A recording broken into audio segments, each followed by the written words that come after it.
It's important to keep your equipment on your homestead good and in working order, but sometimes it gets damaged. One of the most important tools on our homestead is a hose. Sometimes they get damaged and you need to know how to repair them because they are expensive. Today I'm going to show you several methods on how to repair a hose, from a small puncture to a large cut to a fitting being destroyed. I'm also going to show you the repair pieces to buy and those to really avoid at the big box home improvement stores. Let's get going.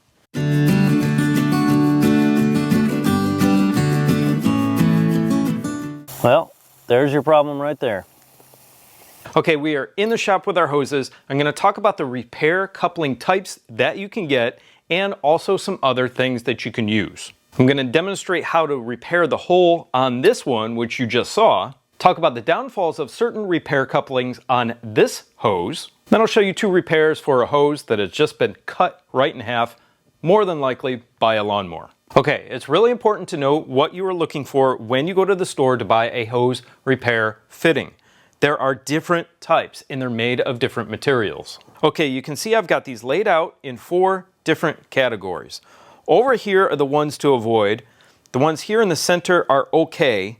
These newer ones here are pretty good, and the ones on the end are really good. Let's start with the number one thing you do not want to use on your hoses, and that is good old, or not so good, electrical tape. This is terrible. It does not stay on your hose at all, and it loses its adhesive really quickly, especially in a wet environment. In fact, this states that you shouldn't use it on a wet surface.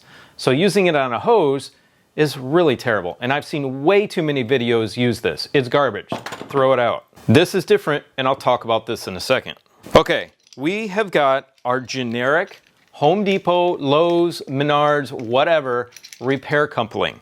Now, these are usually made by garden sprinkler companies. They are not very good at all, and here's why.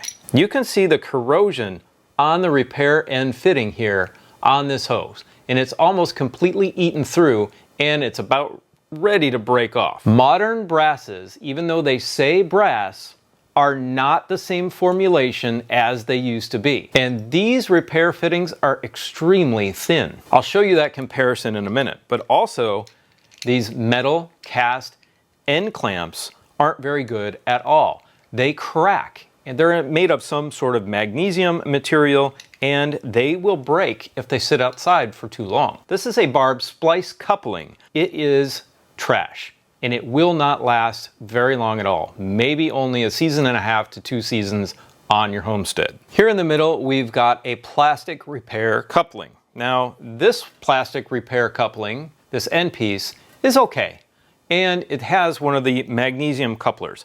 I use this inside the barn, so it's not that big of a deal, and it holds up. And if you have them outside, you can see that the screws rust and the sun starts to break down the plastic. Well, these will crack really easily if the sun is beating on it for too long. They aren't very UV resistant at all. Once this housing cracks, this will just kind of fall off and you're back to leaking again. Over here, we have a little bit different formulation of brass, and it is much heavier. These are the Pro Line series. They're found in the plumbing department, not in the garden department at Home Depot and Lowe's. Look for the plumbing department. You can tell the difference in color between the two types.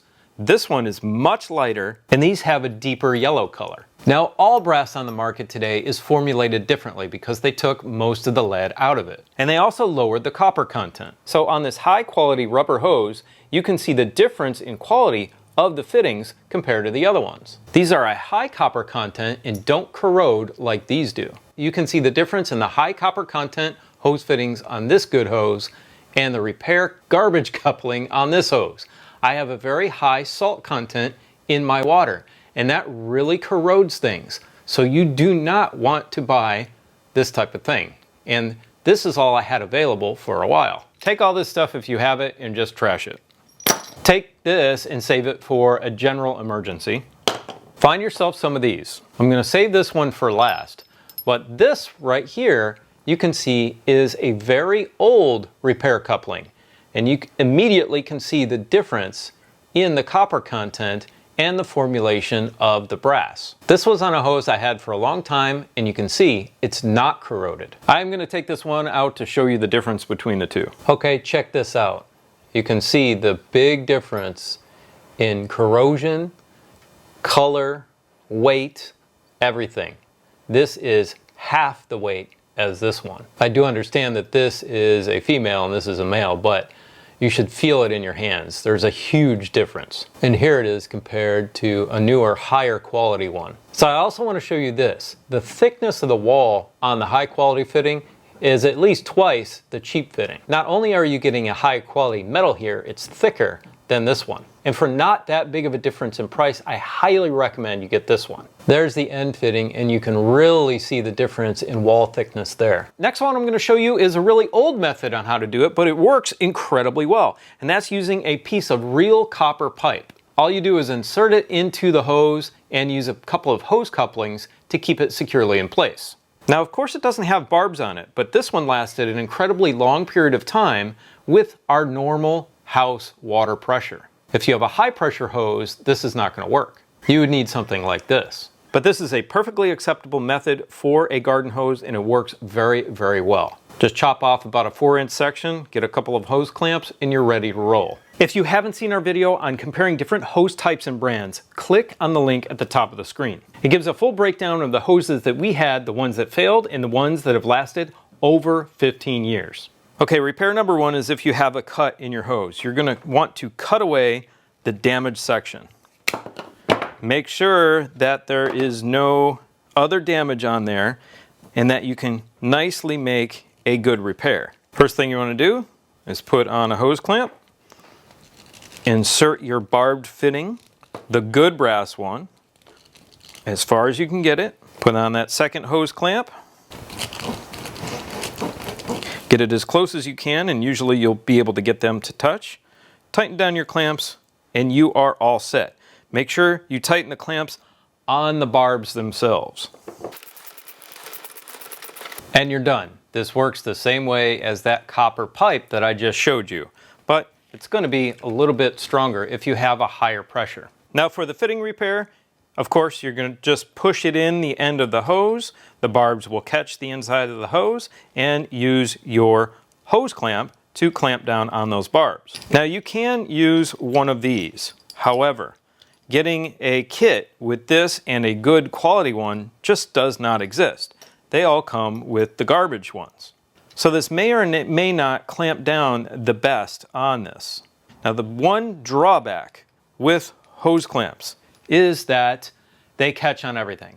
They catch when you're dragging the hose. They can rip your silage tarp in your garden, your weed barrier fabric. They'll catch on a lot of stuff. Plus, they can start to cut into the end of the hose, creating another issue if you've tightened them very tight and they've been sitting outside for a long time. Usually you don't have to worry about the hose clamps rusting because they are made of stainless steel, unlike the junky screws in some of these. So here's my good hose, and this is where the cut is. I don't know how it happened, probably the lawnmower. And I don't have much hose to work with here, so putting a repair coupling here isn't the most ideal thing. And I absolutely do not want to lose this fitting. This is the really, really good brass fitting that comes with this hose. So what am I gonna do? That's where this comes in. It might look like electrical tape, but it is far, far from it. This is called self-amalgamating tape. It's really awesome stuff, and I will leave a link for this in the description below the video. This tape is self-fusing, and it fuses upon itself. It does not have a sticky side on it. And what self-amalgamating tape does is it bonds to itself. It's very, very stretchy, and it's called a cold weld.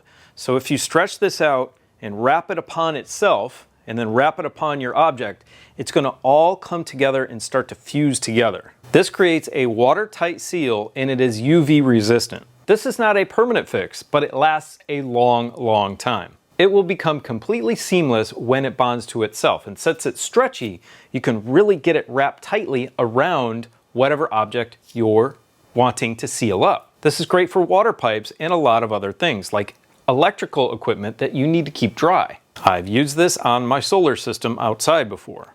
And since it will work when it's wet, it is the perfect way to seal a hose. Unlike electrical tape, which I don't know why anybody would make a video using that stuff. Okay, let's repair this little cut in my good hose. To get a little bit more leverage on it, I'm going to attach my hose ends, my hose to itself, actually. Our cut is over here on this side. I'm actually going to get it a little bit wet to show you. Here's the cut. I'm just going to get this all wet. And we're going to start wrapping about 1.5 inches below our cut. And what I'm going to do is stretch it as much as I can when I'm wrapping it around. And I definitely want to wrap it on itself because it's going to stick or fuse to itself, not to the hose. I'm going to come back down, stretching it upon itself as much as I can. Then we can just cut it off. And actually, it's a little wet. It kind of helps it.